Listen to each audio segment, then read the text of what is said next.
माझ्यासोबत लग्न तर करणार नाहीस असं तर म्हणलास, पण निदान आयुष्यभर तरी एकत्र राहण्यासाठी तयार झालास. हे सुद्धा माझ्यासाठी खूपच आहे.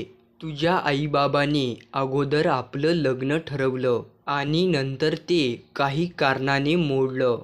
मी तर त्यांना सुद्धा दोष देत नाही. दोष तर माझ्या नशिबाचा आहे.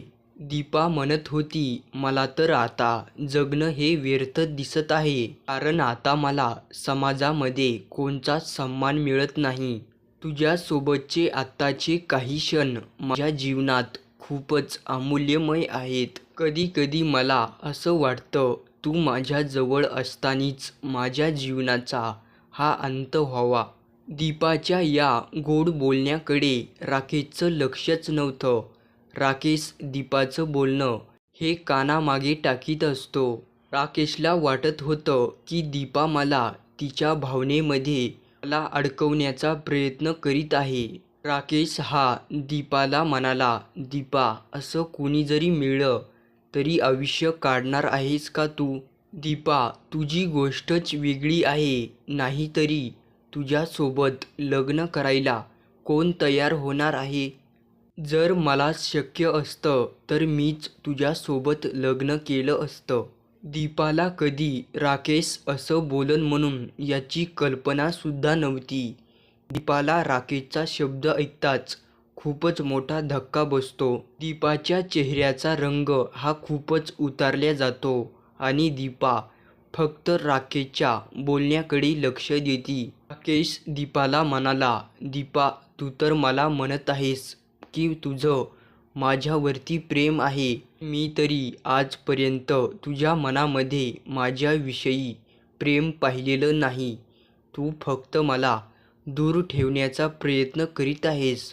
दीपा, तुझ्या मनावरती झालेला आघात हा कधीच पुसला जाणार नाही, हे सुद्धा तुला माहिती आहे.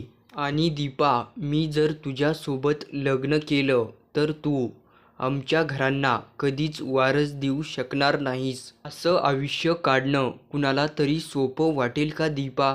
तूच सांग. याच्यावर विचार करून दीपाचं मन हे पूर्णपणे तुटलेलं असतं राकेशच्या बोलण्याने. दीपा मनात विचार करत होती की राकेश, तू मला असं बोलशील, मी याचा विचारसुद्धा केला नव्हता. दीपा ही एकटक नजर लावून राकेशकडे पाहत होती, पण राकेशला दीपाच्या भावना ह्या काहीच कळत नव्हत्या.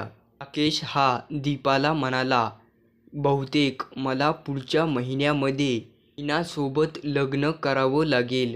मी आता फार दिवस या लग्नाला टाळाटाळ करू शकणार नाही, कारण आईबाबांच्या सुद्धा काही इच्छा असतात. राकेश हा आपलं म्हणणं दीपापाशी मांडत होता, पण दीपा आतून पूर्णपणे तुटलेली होती राकेशच्या बोलण्याने. राकेशने एकदा दीपाकडे पाहिलं आणि म्हणाला, दीपा, तू नर्वस होऊ नकोस. जरी माझं लग्न झालं तरी आपले संबंध हे चांगले राहतील. राकेश हा दीपाच्या मनावर बारीक घाव करीत होता. राकेशला काही घेणं नव्हतं की दीपाचं मन दुखवेल किंवा तिच्या भावना तुटतील. राकेशचं बोलणं ऐकून दीपाचा चेहरा खूपच लालबुंद झालता. दीपाच्या डोळ्यामधून अश्रूंच्या धारा वाहत होत्या. राकेश हा दीपाला म्हणाला, माझ्या आईबाबांच्या सुद्धा काही इच्छा अपेक्षा आहेत. ती पुरती जरी आपलं लग्न झालं ती तुझ्यापासून होणार नाही. त्यासाठी मी नैनासोबत लग्नाचा विचार केला आहे. जरी नैना आणि माझं लग्न झालं तरी आपले संबंध जसे आहेत तसेच राहणार. नैना आणि माझं लग्न झाल्यानंतर राहण्यासाठी येणार आहे. राकेशचं हे बोलणं ऐकताच दीपाच्या डोळ्यामध्ये अश्रूंच्या धारा वाहत होत्या.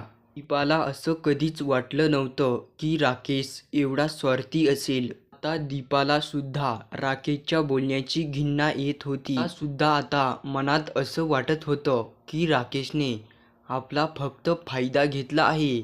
फक्त मला धोका दिला आहे. पण राकेशला याची सजा नक्कीच भोगावी लागेल. दीपाने आधीच आपल्या आईबाबांना सांगितलं होतं की राकेशचं आणि माझं लग्न होणार. त्यामुळे दीपाचे आईबाबा दीपाला म्हणाले, राकेशचं आणि तुझा लग्नाचा निर्णय कधी घ्यायचा आहे? दीपा आपल्या आईबाबांना काहीच बोलली नाही.